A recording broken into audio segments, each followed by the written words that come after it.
Her laughter cut through the kitchen like shards of glass. "Relax," she said between sips of wine. "My boss treats me better than you do anyway." It was meant to sound like a joke. That's what she wanted it to be, a playful jab in the middle of an argument about who forgot the groceries.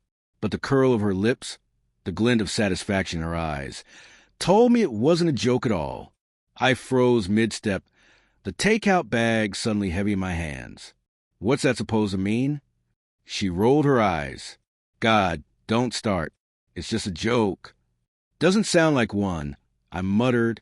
She smiled small, sharp, maybe because it's true. That was the first crack. A line that replayed endlessly in my mind when the house was quiet, when she worked late, when I couldn't tell if I was paranoid or perceptive. Over the following weeks, the little things added up. Her phone glued to her hand, now face down on the counter. Late-night texts disguised as work updates.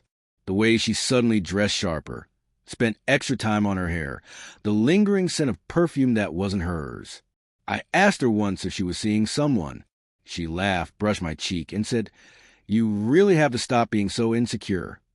Insecure, that word, the weapon cheaters use to make you question your own reality. I tried to let it go, told myself she was right. She'd earned her promotion. She was under pressure. Her boss probably just appreciated her work. But deep down, I knew. I think I always did. It was Thursday night when the truth finally bled through. She texted that she'd be staying late for a client dinner. I almost believed her until I saw her laptop on the kitchen counter. Still logged in? Curiosity or desperation made me look. The inbox started with work chatter, professional and clean. But then I found one thread labeled private follow-up from Monday night. The first line read, "You look incredible tonight. I can't stop thinking about you." My heart stopped. It was from him, her boss, Derek Hughes. Married, 2 kids, a man I'd met at the company picnic. I could still picture the confident handshake, the kind of grip that hides arrogance. I scrolled, half hoping for innocence, but there it was. Her reply, "You make me feel seen in a way I haven't felt in a long time." My throat tightened. I wanted to look away, but I couldn't. Every line cut like a blade. Plans for Saturday. Hotel, room number, 8 p.m. I sat in the dark for hours, the laptop glow burning into my eyes. I wasn't angry yet. I was hollow. My thoughts whispered slow, precise. When she came home after midnight, she smelled faintly of wine and cologne that wasn't mine. "You're still up?" she asked, kicking off her heels. "Yeah," I said quietly. She leaned down and kissed my forehead. "You shouldn't wait up for me. It's sweet, but I'm fine." I nodded, forcing a smile. "I know you are." The next day, I began planning. Revenge wasn't the goal, not at first.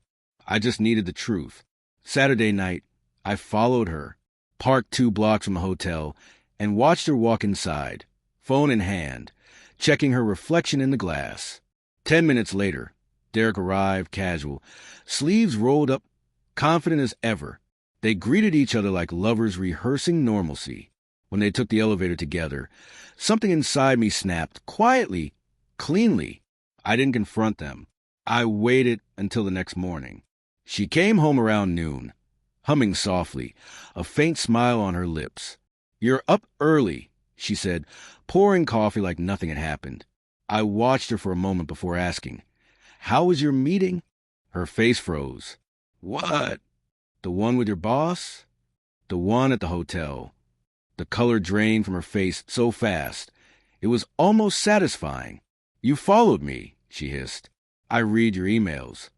Her eyes blazed, not with guilt or shame, but fury. "You had no right." "No," I said, calm, "but I had a reason." She slammed her mug down. "You don't understand. It's not what you think." "Then explain it." She hesitated, bit her lip, then sighed. "It just happened.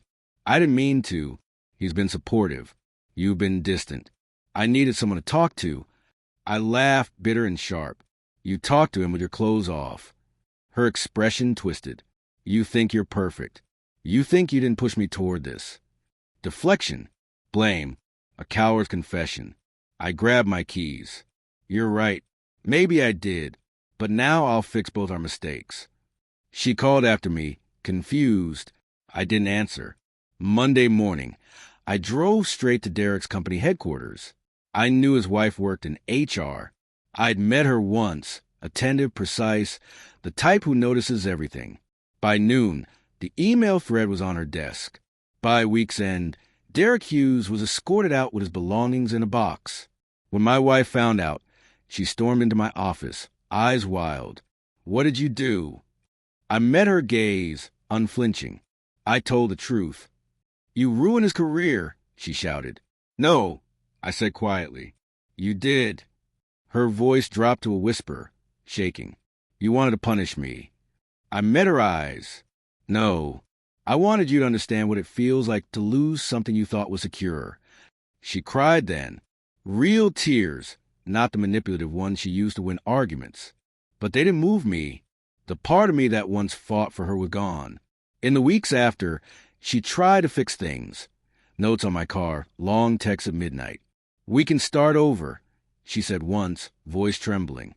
Please don't throw everything away. I looked at her, feeling nothing but exhaustion. You already did. She moved out soon after. Word of her affair spread.